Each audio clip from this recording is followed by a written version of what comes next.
اس میں ہو سکتا ہے. اور صرف یہی نہیں ہے بلکہ میں تو یہاں تک کہوں گا،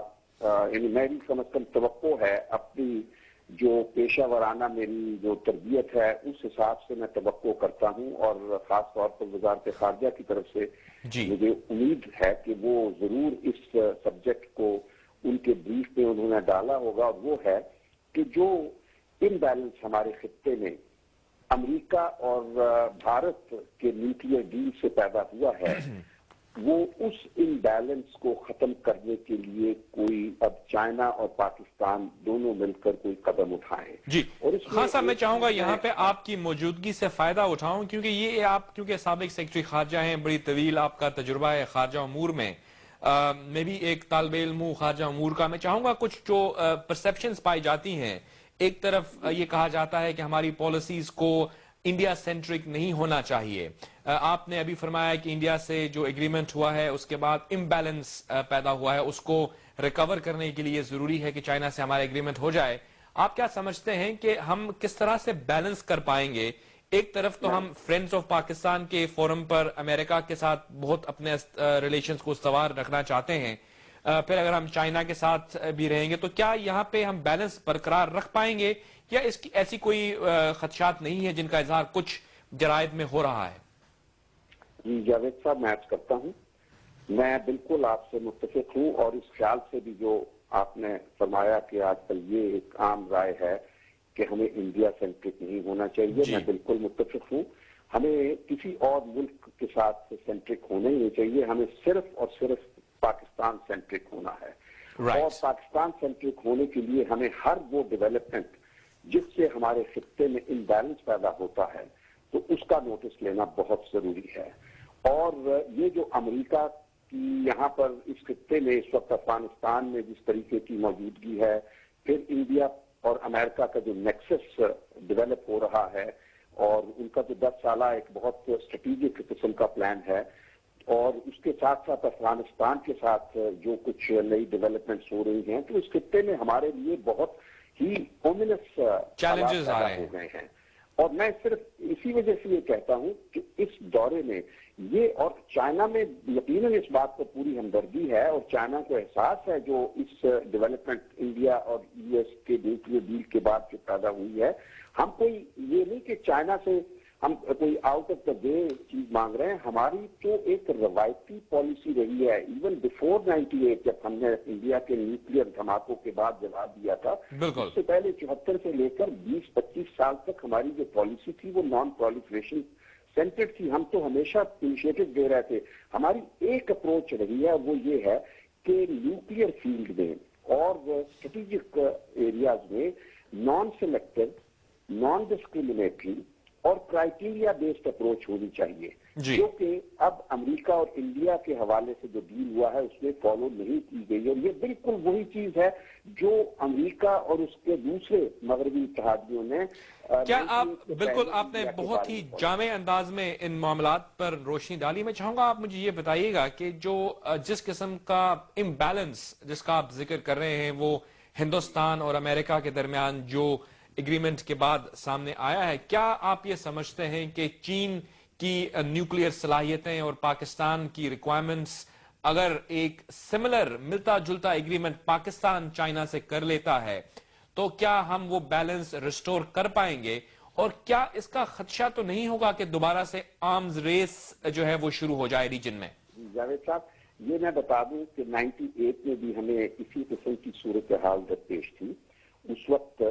ہمارے سامنے یہ بات تھی کہ کیا ہم انڈیا کے ساتھ کوئی نیومیریکل پیرٹی کے متلاشی ہیں؟ ہرگز نہیں. ہم نے 98 میں جو اپنی صلاحیت دکھائی تھی وہ بنیادی طور پر ایک کوالٹیٹیو پیرٹی دکھائی تھی، بیلنس کیا تھا سچویشن کو جو انڈیا کے دھماکوں کی وجہ سے امبیلنس ہو گئی تھی. اب یہ جو بات ہے، یہ نہیں کہ چائنا سے ہمیں یعنی ساری جو توقعات ہیں وہ چائنا سے، China is an important member of the nuclear suppliers group.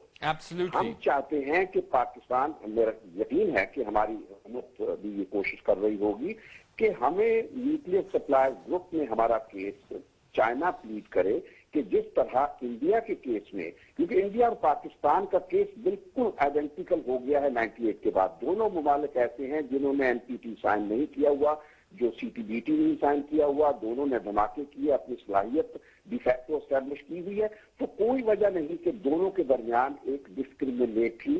فرق رکھا جائے۔ ٹھیک ہے، امریکہ یہ کہتا ہے کہ پاکستان کا بیہیویئر اب تک ذمہ دارانہ نہیں رہا۔ ٹھیک ہے، اگر شکایات ہیں تو پاکستان حکومت کا اب فرض بنتا ہے، کیونکہ پہلے تو ایک آمرانہ حکومت تھی، اب ایک جمہوری حکومت ہے، کہ وہ باقاعدہ ڈپلومیٹک لیول پر امریکہ کی وہ شکایات دور کرے۔ اور بالکل آپ اگری کریں گے کہ جو موجودہ جمہوری اور آئینی حکومت کے اقدامات ہیں، فرینڈز آف پاکستان کی جو وہیکل تشکیل دی گئی ہے امریکہ میں، اور اس کے مزید راؤنڈز بھی ہوں گے، یہ ایک بہت ہی، کیا آپ یہ اگری کریں گے کہ یہ ایک بہت ہی موزوں وہیکل ہے جس کے تحت دنیا بھر کی ورلڈ کمیونٹی کو یہ کہا جائے کہ پاکستان کو آپ کی سپورٹ چاہیے، and we want friends of Pakistan, not those that are pressurizing Pakistan. آپ اگری کریں گے اس وہیکل سے، اور یہ جو ایک فلسفی سامنے آئی ہے؟ متفق نہیں ہوں، میں اس بات سے متفق نہیں ہوں۔ میں نہیں سمجھتا کہ یہ جو انیشیٹو اس قسم کے ہیں فرینڈز آف پاکستان کے ذریعے، ان کا کوئی نتیجہ نکلے گا۔ میں نے بہت اس قسم کے انیشیٹوز پہلے دیکھے ہیں اپنے 40 سالہ کیریئر میں۔ یہ دیکھیے، بین الاقوامی سطح پر کوئی دوست نہیں ہوتے کسی ملک کا بھی، میں آپ کو ایک چیز واضح کر دوں،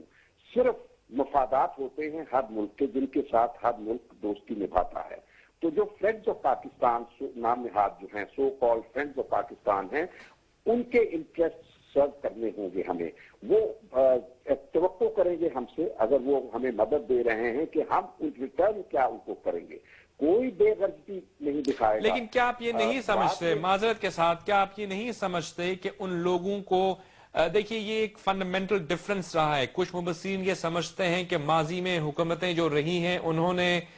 پاکستان کے کیس کو ویسیفرسلی ڈیفینڈ نہیں کیا، وہ ایک ریلیشن شپ جو ہے وہ ایک، آپ جانتے ہیں کہ ایوب خان صاحب کے زمانے میں بھی کتاب آ چکی تھی فرینڈز ناٹ ماسٹرز، جس سے یہ ظاہر ہوتا تھا کہ ان کو کلیریفیکیشن دینی پڑی تھی ان اسرشنز کی جو کہی جا رہی تھی کہ ہماری ریلیشن شپ جو ہے وہ ان ایکول ہے، اور یہ سلسلہ چلتا رہا ہے۔ لیکن اب یہ مبصرین یہ سمجھتے ہیں کہ پہلی دفعہ پاکستان نے یہ کہا ہے کہ ہم آپ کی تمام، آپ کے اور ہمارے آبجیکٹیوز ایک ہی ہیں، ہم بھی ایک پاکستان ایسا چاہتے ہیں جو سٹیبل ہو، جہاں پہ ٹیررزم نہ ہو، جہاں پہ پروگریسو سوسائٹی ہو، جو ماڈریٹ ہو، ہمارے آبجیکٹیوز ایک ہیں، آئیے ہماری مدد کیجئے اس ایسے پاکستان کی تشکیل دینے میں، نہ کہ ہم پہ آپ پریشر ڈالیے۔ تو یہ تو ایک مثبت اقدام ہے۔ ضرور ضرور، جہاں تک دیکھیے بات یہ ہے، میں جو جس بات پر زور دینا چاہتا ہوں وہ یہ کہ مسائل جو ہیں وہ سارے کے سارے ہمارے پاکستان میں ہیں، اور مسائل کا ایک انبار ہے،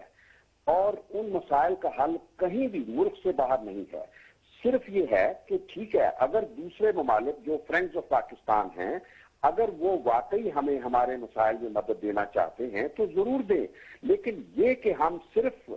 ان کی طرف دیکھیں اور اندر کچھ بھی نہ کریں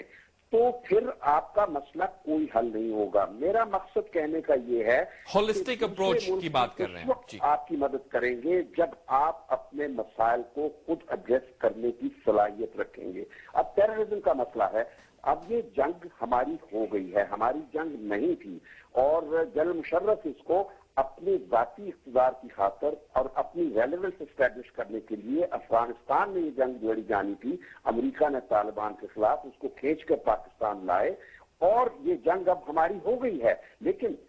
یہ جنگ ہماری تب ہوگی صحیح معنوں میں جب ہم خود فیصلے کریں گے اس جنگ کے بارے میں کہ ہم نے کہاں ملٹری طاقت کا استعمال کرنا ہے، کہاں ہم نے سیاسی عمل، کہاں اقتصادی ڈیولپمنٹ، کہاں ہیومینیٹیرین پالیسی، کہاں قبائلی روایتوں کو سامنے رکھنا ہے، تو وہ فیصلے ہمیں خود کرنے ہوں گے۔ ہمیں دوسروں کی طرف نہیں دیکھنا، فیصلوں کے لیے ڈکٹیشن نہیں لینی، یا ہمیشہ باہر کی طرف دیکھ کر ہم نے یہ جنگ نہیں لڑنی۔ تو بات یہ ہے کہ جب تک ہم اپنے خود پاؤں پر نہیں کھڑے ہوتے اور اپنے فیصلے خود نہیں کرتے اور پاکستان کے مسائل پاکستان میں حل نہیں کرتے، اس وقت تک آپ کے دوست بھی آپ کو مدد نہیں دیں گے۔ مجھے یہ فرمائیے گا کہ جو ابھی ہم، کیونکہ گفتگو چل پڑی ہے آپ سے سفارتی امور پر اور خصوصاً ہندوستان کے حوالے